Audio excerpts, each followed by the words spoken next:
જય શ્રી કૃષ્ણ. જય હો, મંગલમય હો. અમારી ભારતીય સંસ્કૃતિ બેજોડ છે, બેનમૂન અવિસ્મરણીય છે. અમારી આ સંસ્કૃતિમાં વિશ્વને જે જે ઉપયોગી થયા તે પછી પશુ હોય, પંખીડાઓ હોય, વૃક્ષો હોય, વનસ્પતિઓ હોય, ફૂલડાઓ હોય, જળચર જીવો હોય, તે બધાની અમે કદર કરી અને પૂજા કરી. આ પ્રત્યેકને અમે માન આપ્યું. એના ચિત્ર રૂપે, મૂર્તિ રૂપે અમે અમારા ઘરમાં શોકેસમાં પ્રેરણામૂર્તિ તરીકે રાખ્યા. આજે અમારા હિન્દુ વૈષ્ણવોની નાગપંચમી.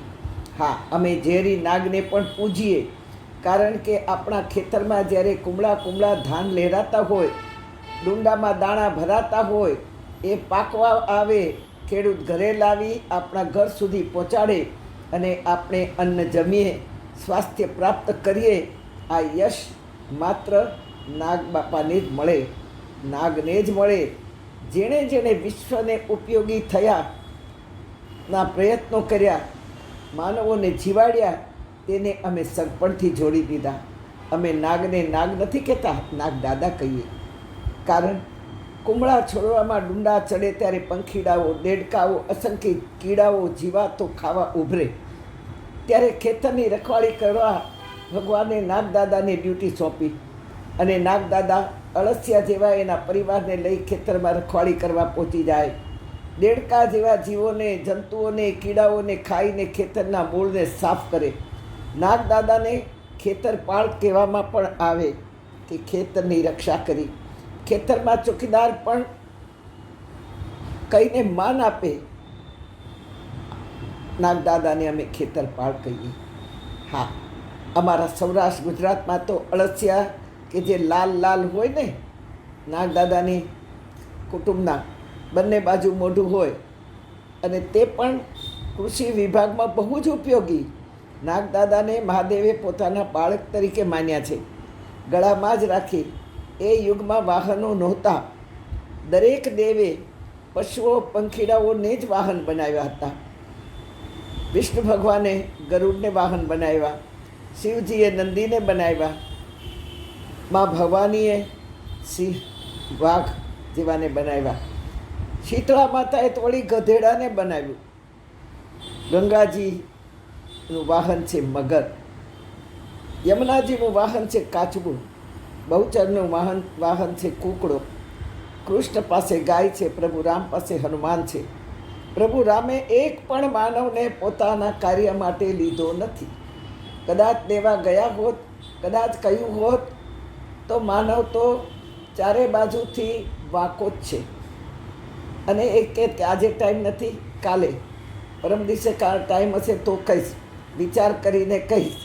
એને એના સંસારમાં, વ્યવહારમાં, મિત્રોમાં, બાળકોમાં, બિઝનેસમાં ગમે ત્યાંથી એક ટાઈમ કાઢી શકે છે, ગમે ત્યાંથી કાઢી શકે છે. પણ 5 મિનિટ જો એને સત્સંગનું કહેશું તો કહેશે કે જરાય ટાઈમ નથી, બધા કાર્યો મારા માટે ફિક્સ થઈ ગયા છે. એને ભગવાનના કાર્ય માટે એની પાસે સમય નથી, સત્સંગ માટે સમય નથી, સ્વાધ્યાય માટે સમય નથી. બાકી આ બધા માટે એને સમય છે. પણ એટલું યાદ રાખજો મારા ભાઈ બહેનો, કે સમય મળતો નથી, સમયને માગવો નથી પડતો. એને મેળે આવી અને શરીરને નીકળી જાય છે. અને સોયના કાણામાં દોરો પોરવો ને એ પણ અમાસની રાત્રે, એનું નામ જ કર્મયોગ કહેવાય. બાકી આપણે નહીં હોય તો આપણે જે માનીએ છીએ કર્મો તો એની મળે થયા કરવાના છે. આપણે નહીં તો બીજા કરશે આપણી બદલે. પણ એક જો ધર્મ કાર્ય, સંસ્કૃતિ કાર્ય છે, સંસ્કારનું કાર્ય છે, એ આપણા વગર નહીં થઈ શકે. અને એનું ફળ ભગવાને આપણને જોઈએ કે ન જોઈએ, એ તો આપ ન જોઈએ તોય આપે છે, નથી કાર્ય કરતા તોય ભૂખ તો લગાડે જ છે. તેથી આપણે સમજવાનું છે કે મારા હાથે કોઈ એવું કાર્ય થાય છે કે જે 4 લોકોને ખુશી આપી શકે, 10 લોકોને જ્ઞાન આપી શકે અને 50 લોકોને શાંતિ આપી શકે. હા, બહુચરજીનું વાહન છે કૂકડો, કૃષ્ણ પાસે ગાય, રામ પાસે હનુમાન. એક પણ માનવ નથી લીધો રામજીએ, વાનરની ટોળી બનાવી છે. લક્ષ્મીજીનું વાહન છે હાથી, સરસ્વતી મોર પર છે, મા ગાયત્રી હંસ પર છે, ગણપતિ દાદા નું વાહન ઉંદર છે, શિવજીનું નંદી છે. જુઓ, આ બધા કામે લાગી ગયા. અને આપણે જોઈશું, ટાઈમ મળશે તો, આજે નહીં, મહિના પછી, 2 મહિના પછી, હમણાં કહી ન શકાય.